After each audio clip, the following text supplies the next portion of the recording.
11. juulil kaotas Ukraina võimsa liitlase. 71-aastaselt suri Lõuna-Carolina senaator Lindsey Graham. Kuigi arvamused Grahami poliitika suhtes võisid olla erinevad, ei saa eitada fakti, et ta oli üks suurimaid Ukraina sõjalise abi toetajaid alates sõja algusest Venemaaga. Tõepoolest, Graham oli vaid päev enne oma surma sõitnud Kiievisse, et kohtuda Ukraina ametnike, sealhulgas president Volodõmõr Zelenskiga, ning jäi riigi toetamisel vankumatuks kuni oma viimase hingetõmbeni.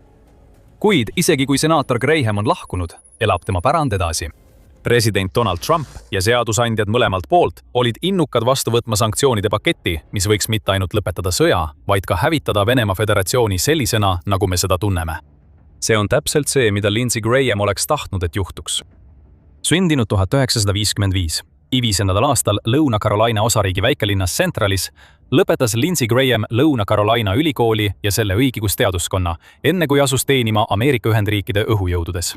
Aastatel 1982–1989 oli ta õhujõudude õigusteenistuse ehk JAG korpuse liige, mis on õhujõudude õigusalane haru. Pärast õhujõududest lahkumist astus ta 1989. aastal Lõuna-Carolina õhuväe rahvuskaardisse ning kuigi teda ei saadetud kunagi lähetusse ega osalenud aktiivselt lahingutegevuses, mängis ta siiski Ameerika Ühendriikide sõjaväes olulist rolli erinevates õigus- ja nõustamisvaldkondades. 1990. alguses astus ta poliitikasse, saades esmalt koha Lõuna-Carolina esindajate kojas, enne kui temast sai 2003. aastal oma koduosariigi senaator. See oli ametikoht, mida ta hoidis üle 20 aasta kuni oma surmani. Ja arvestades Grahami sõjaväelist tausta, polnud üllatav, et temast sai sel ajal üks suurimaid sõjapistrikke Washingtonis. Korduvalt toetas ta Ameerika Ühendriikide sekkumispoliitikat maailmas, sõjalise rahastuse märkimisväärset suurendamist ja otsest vastasseisu Ameerika vastastega üle kogu maailma. Näiteks oli ta üks häälekamaid toetajaid USA sissetungile Iraaki 2003. aastal ning toetas samuti sekkumisi sellistes kohtades nagu Liibüa, Süüria ja Iraan. Ja kui Venemaa tungis 2022. aastal Ukrainasse, ei läinud kaua aega, kuni Graham tegi oma seisukoha selgeks. Vaid mõni päev pärast konflikti algust jõudis Graham uudistesse, kui ta näiliselt kutsus üles Venemaa presidendi Vladimir Putini tapmisele 3. märtsi säutsus, kus ta kirjutas: ainus viis selle lõpetamiseks on, et keegi Venemaal selle mehe kõrvaldab. Te teeksite oma riigile ja maailmane suure teene. 2023. aasta maiks oli Venemaa siseministeerium andnud Grahami kohta välja vahistamismääruse. Pärast seda, kui ilmus video, kus ta kohtus president Zelenskiga ja kirjeldas USA sõjalist abi Ukrainale kui parimat raha, mida me kunagi oleme kulutanud. Oma iseloomulikul moel vastas Graham sellele juhtumile trotslikult öeldes: teada, et minu pühendumus Ukrainale on ajanud Putini režiimi vihale, valmistab mulle suurt rõõmu. Aastate möödudes toetas Graham järjepidevalt ja häälekalt täiendavat abi Ukrainale. Ta hääletas sanktsioonipakettide poolt, külastas Kiievit korduvalt ning kutsus üles tihedamale kaitsealasele koostööle Washingtoni ja Kiievi vahel. Isegi siis, kui paljud tema vabariiklastest kolleegid hakkasid oma meelt muutma Venemaa-Ukraina sõja suhtes ja hääletasid igasuguse täiendava abi vastu sellele riigile, jäi Graham oma seisukoha juurde kuni lõpuni välja. Näiteks 2025. aasta veebruaris, kui ta jagas lava Zelenskiga, osutas Lõuna-Carolina senaator Ukraina presidendile ja ütles kuulsalt: kuidas Putinit heidutada? Sa relvastad selle mehe hambuni, sest nemad võitlevad. Tuleta mulle meelde, et ma ei tungiks Ukrainasse, eks? See lihtsalt ei lõpe hästi. Varsti pärast seda avaldust, pärast seda, kui ta kirjeldas end nagu koer kondiga, kui asi puudutab talle olulisi teemasid, asus Graham tööle seaduseelnõu kallal, mille nimi oli Venemaa sanktsioneerimise seadus 2025. Koostöös oma demokraadist kolleegi, USA senaatori Richard Blumenthaliga, soovis Graham väga näha, et USA sanktsioonid Moskva vastu karmistuksid, uskudes, et see on üks tõhusamaid viise sundida Putinit lõpuks sõda lõpetama. Grahami eelnõu nägi ette lausa 500% tollimaksu nende riikide kaupadele, kes jätkavad Vene ressursside nagu nafta, gaasi ja uraani ostmist. Täpsemalt oli see suunatud otse Hiina ja India vastu, kes moodustasid umbes 70% Venemaa energiakaubandusest. Idee oli lihtne. Suunates meetmed nende väheste riikide vastu, kes jätkasid raha investeerimist Venemaale, lootis Graham need riigid nurka suruda ja sundida neid oma äri mujale viima. See omakord oleks tõsiselt halvanud Venemaa majandust, mis oli juba tol ajal hakanud kannatama USA ja Euroopa Liidu poolt kehtestatud arvukate sanktsioonide tõttu. kui tema majandus on varemetes, muutub Putinil üha raskemaks koguda piisavalt vahendeid sõja jätkamiseks ning lõpuks ei pruugi tal jääda muud võimalust, kui istuda läbirääkimiste laua taha ja konflikt lõpetada. 2025 aasta juuniks kuulutas Graham uhkusega, et tema eelnõu toetavad 10 seadusandjad. Mul on 84 kaasponsorit Venemaa sanktsioonide eelnõule, mis on majanduslik punkripomm Hiina, India ja Venemaa vastu, vastuseks Venemaa jõhkrale sissetungile Ukrainasse. Kuude möödudes kinnitas Graham korduvalt, et eelnõu jõuab peagi lõpphääletusele, kuid ajakavad lükkusid pidevalt edasi, kuna president Trump eelistas sõja lõpetamiseks kasutada teisi meetodeid, näiteks otsest kontakti ja läbirääkimisi Putiniga. Kuid käesoleva aasta jaanuariks näis Graham olevat edule lähemal. Pärast kohtumist Trumpiga väitis senaator, et president oli tema eelnõule rohelise tule andnud ning lõpphääletus oli vaid aja küsimus. Kahjuks ei elanud ta piisavalt kaua, et seda juhtumas näha. Aga tema viimane suur tegu siin maa peal oli siiski Ukraina teenistuses. 10. juulil lendas ta Kiievisse, kus ta külastas Ukraina droonitootja Skyfalli tootmisrajatisi. Skyfall on PP-1 looja, mis on osutunud üheks kõige tõhusamaks tõrjedrooniks võitluses Venemaa lakkamatute drooniparvede vastu. Grahamil õnnestus oma visiidi ajal näha mitmeid ettevõtte mehitamata süsteeme ning ka uusi tehnoloogiaid, mis on alles väljatöötamisel. Ta kiitis ettevõtet ülivõrdes, nimetades seda tipptasemel ettevõtteks, millel on tohutu tootmisvõimekus ja mis toodab tehnoloogiaid, mis on palju arenenumad kui kellelgi teisel maailmas. Ja ühes oma viimastest avaldustest kutsus senaator veel kord üles Ameerika Ühendriikide ja Ukraina edasisele koostööle. Ma arvan, et oleks Ameerika jaoks tohutu viga mitte teha Ukrainaga koostööd droonide valdkonnas. Nad on valmis meid aitama, sest meie olime valmis toetama Ukrainat selle kõige raskematel aegadel. Järgmiseks õhtuks oli Grahami elu läbi pärast seda, mida tema perekond nimetas lühikeseks ja ootamatuks haiguseks. Paljud ametnikud ja avaliku elu tegelased avaldasid kiiresti kaastunnet, sealhulgas Ukraina parlamendi juht Ruslan Stepanchuk, kes avaldas siirast tänu kõige eest, mida ta Ukraina heaks tegi, nimetades teda riigi vankumatuks sõbraks, kes mõistis ja toetas selle võitlust igal sammul. President Trump postitas samuti veebis sõnumi, nimetades Grahamit üheks suurimaks inimeseks ja senaatoriks, keda ta kunagi tundnud on, ning tõeliseks Ameerika patrioodiks, kellest jääb väga puudust tundma.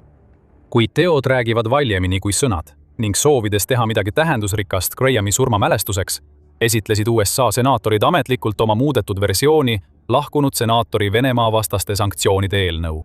Kuigi algsesse eelnõusse, mille Graham ja Blumenthal üle aasta tagasi esitasid, on tehtud mõningaid muudatusi, on see üle 60-leheküljeline dokument endiselt Venemaa jaoks äärmiselt halb uudis. Ja mis veelgi enam, seadusandjad soovivad selle vastuvõtmist kiirendada ning paljud väljendavad kindlust, et see võib edasi liikuda enne, kui kongress alustab oma augustikuist istungipausi. Siia jõudmine on võtnud kaua aega, sest läbirääkimised on kestnud kuid ning nendesse on olnud kaasatud nii mõlema partei seadusandjad kui ka Valge Maja ise.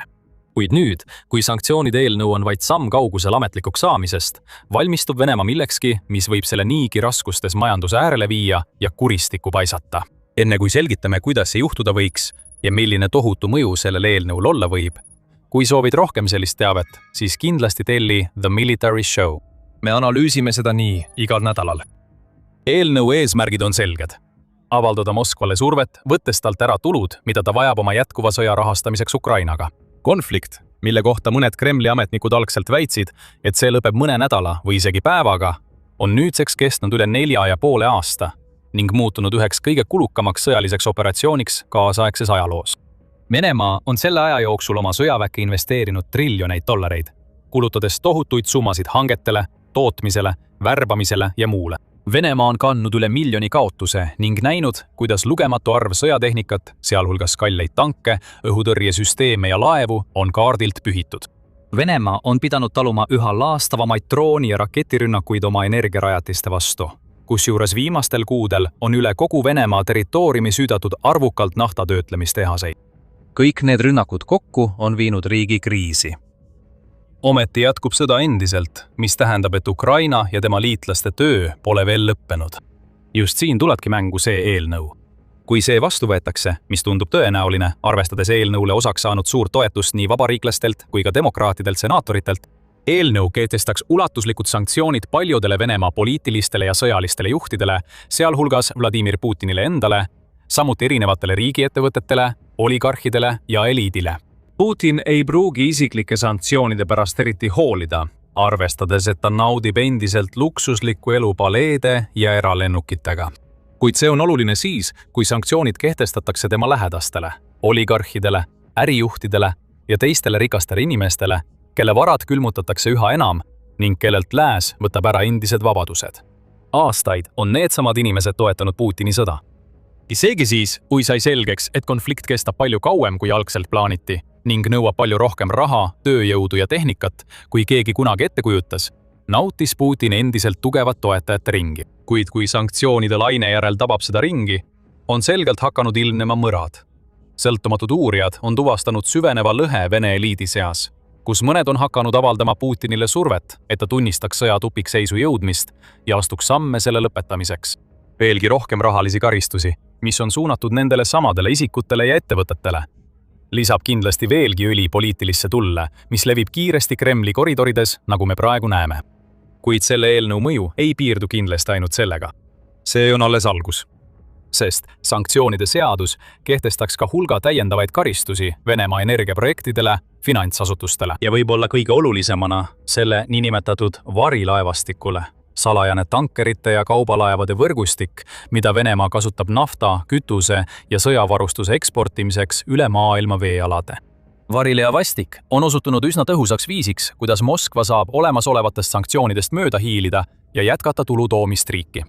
Selleks kasutatakse mitmesuguseid petlikke võtteid, näiteks laevade ostmist ja nende liigutamist läbi keeruliste anonüümsete varifirmade võrgustike. Laevad registreeritakse riikides, kus merendusjärelevalve on leebe ning nende nimesid ja registreerimisandmeid muudetakse regulaarselt, et vältida jälgede tekkimist. Aja jooksul on aga ülejäänud maailm Moskva võtetest aru saanud ning välja töötanud nutikamaid ja tõhusamaid viise nende varilaevade tuvastamiseks, jälgimiseks ja sanktsioneerimiseks. Eelnõus sisalduvad täiendavad sanktsioonid muudavad varilaevastikul veelgi raskemaks oma tegevuse jätkamise, vähendades veelgi Venemaa võimalusi ressursse müüa ja selle ebaseadusliku meetodi kaudu raha teenida.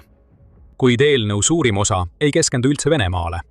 Selle asemel keskendub see riikidele, kes jätkavad temaga äritegevust.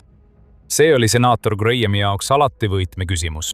Kui USA suudaks takistada sellistel riikidel nagu Hiina ja India Venemaaga äri ajamast, kuivaksid Venemaa suurimad tuluallikad kiiresti kokku. Nagu varem mainitud, soovis Graham algselt nendele riikidele 500% tollimakse, kuid nii äärmuslikud meetmed ei oleks tõenäoliselt kunagi saanud kongressi heakskiitu. Seetõttu on seaduseelnõud muudetud ning tollimaksu määr on viidud mõistlikumale, kuid siiski jõulisele 100% tasemele. See tollimaks kehtib 5 riigile, kes ostavad kõige rohkem Vene toornaftat ja maagaasi. Teised riigid, kes ostavad väiksemaid koguseid, võivad samal ajal saada erandeid, kui nad suudavad näidata, et astuvad olulisi samme nende importide vähendamiseks. Hiina ja India on selle nimekirja suurimad ostjad ning mõlemat mõjutab see seaduseelnõu oluliselt. See võib viia suurte kaubanduslike pingeteni nende 2 riigi ja Ameerika Ühendriikide vahel ning ei Peking ega New Delhi ole selle üle õnnelikud, kuid lõpuks annavad mõlemad riigid tõenäoliselt survele järele. Ameerika Ühendriigid on siiski India suurim ekspordi sihtkoht. Ning kuigi Hiina ja USA poliitilised suhted on pingelised, teevad nad endiselt igal aastal sadade miljardite dollarite väärtuses kauba ja teenusvahetust. Kumbki neist riikidest ei soovi, et nende kaubandussuhted Ameerikaga halveneksid jätkusuutmatule tasemele. Seega võivad nad kiiresti otsustada, et on lõpuks aeg Venemaa turult lahkuda ja otsida alternatiivseid võimalusi nafta ja gaasi osas. Ja kui see peaks juhtuma, seisaks Venemaa äkitselt silmitsi hirmutava väljavaatega kaotada 2 oma suurimat investorit. 2 tugevaimat sammast, mis toetavad selle kõikuvat majandust, võiksid üleöö kaduda. Mõju oleks vapustav ja numbrid kinnitavad seda. Näiteks selle aasta mais moodustas Hiina 38% Venemaa ekspordituludest, investeerides hinnanguliselt $8 miljardit toornaftasse, torugaasi, kivisütt, veeldatud maagaasi ja teistesse naftatoodetesse. Juunis jõudsid India Venemaa toornafta impordid rekordtasemele, tõustes eelmise kuuga võrreldes 34%. Kuna New Delhi kulutas umbes $6,3 miljardit Venemaa fossiilkütustele, sealhulgas umbes $5,15 miljardit toornaftale. Kui need 2 riiki lõpetaksid Venemaa energia ostmise või isegi vähendaksid oma investeeringuid märkimisväärselt, tähendaks see, et miljardid dollarid lakkaksid Venemaa majandusse voolamast. Ja kuna Putini sõjakulutused kasvavad dramaatiliselt ning kulud tõusevad igal pool, võiks selline mõju tähendada tõelist surmaotsust Vene sõjamasinale. Nagu üks senati abiline ütles CNN-ile, moodustab suurem osa Venemaa sissetulekust, eriti sellest, mida kasutatakse agressioonisõjaks Ukrainas, just Venemaa nafta ja gaasi eksport. Seetõttu ongi seaduseelnõu kitsalt suunatud sellele Venemaa majanduse aspektile. Ja siin on parim osa. Sanktsioonid rakenduksid peaaegu kohe. Need ei sõltuks rahuläbirääkimistest ega oleks seotud ühegi teise teguriga. Putinil ei oleks mingit võimalust sellest olukorrast välja vingerdada. Eelnõus endas toodud üksikasjade kohaselt peaksid sanktsioonid jõustuma Putini, tema energeetikasektori, finantsasutuste ja varilaevastiku vastu 30 päeva jooksul pärast eelnõu heakskiitmist. Ainus, mis veel teha jääb, on selle üle hääletada.